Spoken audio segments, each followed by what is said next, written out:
Сәлеметсіздер ме балалар? Бүгін 2-ші сынып қазақ тілі 26-шы сабағымызды бастаймыз. Дауыссыз К мен Г. Алдымен лайк басып, каналыма тіркеліп, қоңырауша белгісін басуды ұмытпаңыздар. К, Г әріптерінің жазылу емлесін білемін. Мәтіннің тақырыбы мен ондағы негізгі ойды анықтаймын. 31-ші жаттығу. Бағандағы сөздерді оқы. Жүрек жүрегі, кірпік кірпігі, тілек тілегі, көк көгі, әйнек әйнегі, білек білегі. Яғни бұл жерде мысалы жүрек жүрегі, жүрек дегенде К әріпімен аяқталып тұр. Енді бізге дауысты дыбыс Ә әріпі қосылған еді. К дыбысы Г дыбысына айналды. Сөздерді салыстырып, сөз соңындағы К дыбысы неліктен Г дыбысына өзгергенін айтып көр. Өз қорытындыңды келесі беттегі мәліметпен салыстыр. Яғни, мына ережеге сүйеніп айта аламыз. Сөз соңындағы К дыбысынан кейін дауысты дыбыс келсе, ол Г дыбысына айналады. Түлек түлегі, серік серігі, тірек тірегі. 32-ші жаттығу. Мәтінді тыңда. Менің атым Қожа. Көріп отырсыңдар, пәлендей айдық ат емес. Шынымды айтсам, бұл о баста Қожа емес, Қожа берген екен. Туу куәлігінің өзінде солай деп жазылған. Бірақ бертін келе Қожа берген сөзі қысқартылып, Қожасы ғана қалды. Тегім Қадыров. Бір кезде Қадырұлы деп те жазып жүрдім. Бірақ жұрттың бәрі оф болып жатқан соң, мен де Қадыровқа қайтып келдім. Бердібек Соқпақбаев шығармасынан. Енді төменде сұрақтарға жауап берейік. Мәтінді кім жайында айтылған? Мәтінге ат қой дейді. Мәтін Қожа туралы айтылған. Мәтіннің тақырыбы менің атым Қожа. Негізінде бұл мәтіннің тақырыбы аты менің атым Қожа. Келесі сұрақ. Қарамен жазылған сөздерде қандай дыбыстар өзгеріске ұшыраған деп ойлайсың? Мысалы, куәлігінің, тегім. Осы екі сөз қарамен жазылған. Енді осы екі сөз қалай өзгеріске ұшыраған? Қарайғы. Түбір сөз куәлік. Дауысты дыбыс жалғанып тұр.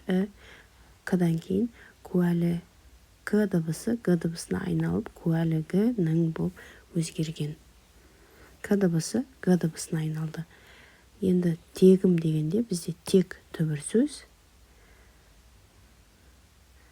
К дыбысы мына жерде Г дыбысына айналып тұр. Жалғанғаннан кейін тегім деп. Енді мына ережеге сүйеніп бұл өзгерген. Сөз соңындағы К дыбысына кейін дауысты дыбыс келсе, ол Г-ге айналады. Мысалы, түлек түлегі, серік серігі, тірек тірегі. Мына жерде куәлік куәлігінің, тек тегім. Келесі жаттығу 33-ші жаттығу. Көп нүктенің орнына тиісті сөздерді қойып, сөйлемдерді көшіріп жаз.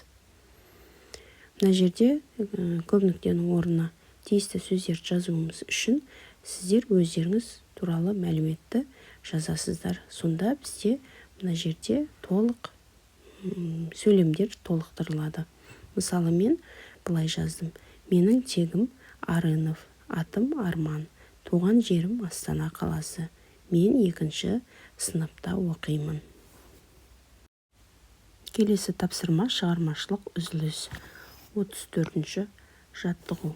Бос торкөздерге К дыбысынан басталатын сөздерді тауып жаз. Бізде кестеде торкөздер берілген және К деп жазылған. Яғни К дыбысынан басталатын сөздерді жазуымыз керек. Біріншісінде көру, екіншісіне кертік, үшіншісіне кереге, төртіншісіне көбелек, бесіншісіне көркемтай деп жаздық. Енді сұрақтарға жауап берейік. К дыбысы қандай дыбыс? Дауыссыз, қатаң. Екінші сұрақ. К дыбысы сөздің қай жерінде келіп тұр? К дыбысы қарап тұрсақ, сөздің басында да, ортасында да және аяғында да келіп тұр. 35-ші жаттығу. Бос зор көздерге әріптерді сағаттағы сан ретімен орналастырып оқы. Шыққан мақалды жаз. Яғни бізде сағат берілген, сағаттың сандарына әріптер жазылған. Біз сол әріптер бойынша мақалды табуымыз керек. Яғни біріншісі 1. 1-дің тұсында бізде Б әріпі тұр. Б жаздық. 2 А. 3 бізде Л. 2 бізде А. Сол сияқты ары қарай мақалымызды сандардың қасындағы әріптерді қойып толықтырамыз. Сонда бізде бала көңілдің гүлі деген мақал шықты. Енді мақалдың мағынасына қарайтын болсақ, ата-ана үшін баладан артық сый жоқ. Бала ата-ананың көңіліне жұбаныш, жүрегіне қуаныш сыйлайды. Осымен сабағымыз аяқталды. Келесі кездескенше сау болыңыздар.